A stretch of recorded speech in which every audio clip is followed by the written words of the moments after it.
एक ब्राह्मण युवक बहुत भारी मन के साथ महाराज जी के पास पहुंचा। उसके चेहरे पर ग्लानि थी, आंखों में पछतावा और दिल में एक गहरी लड़ाई। उसने कांपती आवाज में कहा, महाराज जी, मैं एक ब्राह्मण हूं। मुझे धर्म का ज्ञान भी है, सही और गलत का फर्क भी समझता हूं, लेकिन फिर भी मैं मांस और मछली खाता हूं और चाहकर भी इसे छोड़ नहीं पा रहा। ये बात मुझे अंदर ही अंदर खाए जा रही है। मुझे समझ नहीं आता मैं क्या करूं। दोस्तों, ये सिर्फ उस एक ब्राह्मण युवक की कहानी नहीं है, ये उन सभी लोगों की सच्चाई है जो अपने संस्कारों और आदतों के बीच फंसे हुए हैं। एक तरफ हमारे संस्कार हमें रोकते हैं और दूसरी तरफ हमारी आदतें हमें खींच ले जाती हैं।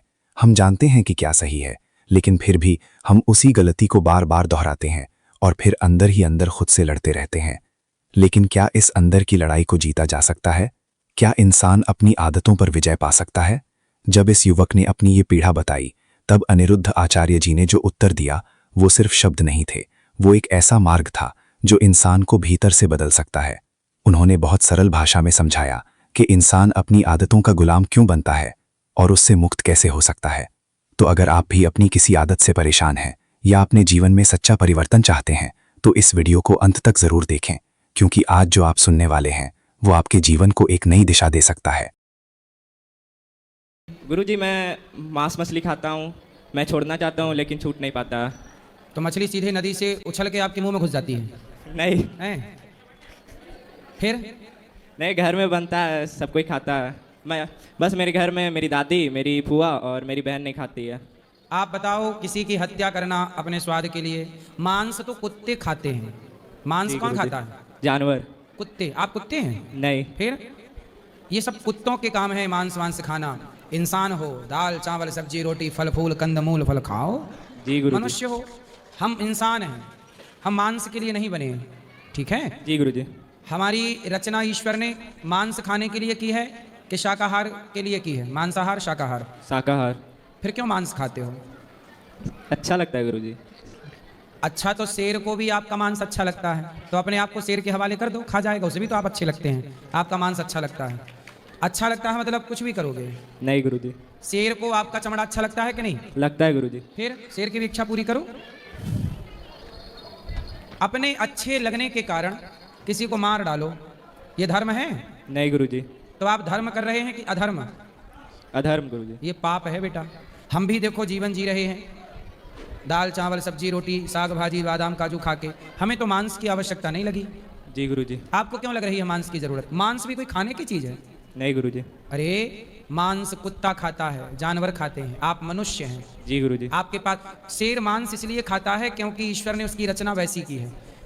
शेर का बच्चा जन्म से मांस खाता है, लेकिन इंसान का बच्चा जन्म से मांस नहीं खाता।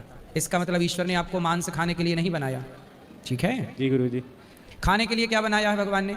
शाकाहारी खाना। हाँ, वो खाओ, उसके लिए इजाजत है। अब कुछ लोग कहते हैं कि जान तो उसके अंदर भी है, सब्जियों में और फल फूल में या चावल दाल में, तो उनकी जान उनमें है, पर ईश्वर ने हमें उनकी आज्ञा दी है। वेद जो आज्ञा देते हैं वो करना चाहिए, है ना?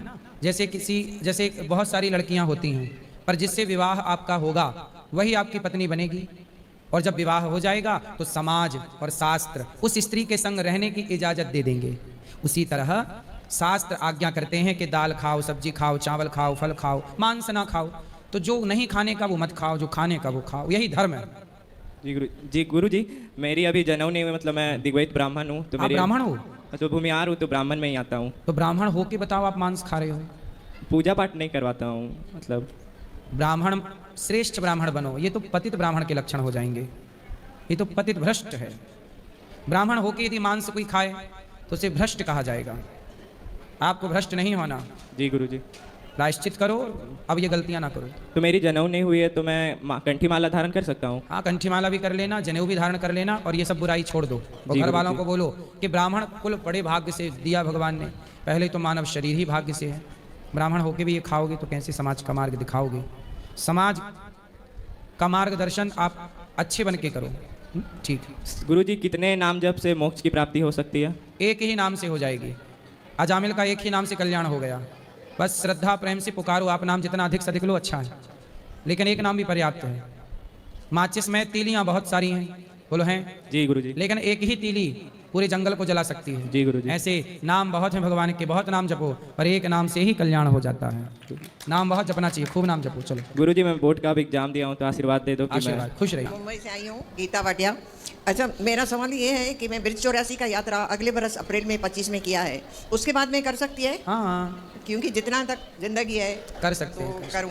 दूसरा बात ये है कि मेरी सास और ससुर जी दोनों भागवत धाम पहुँचे हैं, तो उनका मैंने गया में तर्पण नहीं किया है। करवा देना। हाँ, तो वो उसके बाद ही फिर सप्ताह का मैं पाठ करा सकती है हाँ ना? भागवत जी करा सकते भागवत हैं। करा अच्छी सकती है बात, ना? सही और है। मुझे भागवत भी लेना है, तो कौन सा? हो जाएगा, ऊपर ले लेना। जय श्री मेरे नारायण बेटा जी। जी मैया। तो दोस्तों, आज आपने जो सुना वो सिर्फ एक कहानी नहीं थी, ये हम सब की सच्चाई है। कहीं ना कहीं हम सब अपनी किसी ना किसी आदत से परेशान हैं। कोई गुस्से से हारता है, कोई लालच से और कोई अपनी इच्छाओं से। फर्क सिर्फ इतना है, कोई मान लेता है और कोई छुपा लेता है। लेकिन सच्चाई यही है, जब तक हम अपनी कमजोरी को स्वीकार नहीं करते तब तक हम उससे बाहर नहीं निकल सकते। आज उस ब्राह्मण युवक ने अपनी गलती मानी, अपनी कमजोरी को स्वीकार किया, और यही पहला कदम होता है बदलाव की तरफ। अनिरुद्ध आचार्य जी ने जो समझाया वो सिर्फ उस युवक के लिए नहीं था, वो हम सब के लिए था। क्योंकि समस्या किसी एक की नहीं है, ये हर उस इंसान की है जो सही जानते हुए भी गलत रास्ते पर चला जाता है। लेकिन अच्छी बात यह है कि अगर गिरना हमारी आदत बन सकती है तो उठना भी हमारी ताकत बन सकता है। बस ज़रूरत है एक सच्चे इरादे की और खुद से एक वादा करने की कि हम धीरे धीरे ही सही लेकिन खुद को बदलेंगे। तो अगर आज की ये बात आपके दिल तक पहुंची हो और आपने सच में महसूस किया हो तो इस वीडियो को एक लाइक ज़रूर करें ताकि ये संदेश और लोगों तक पहुंच सके।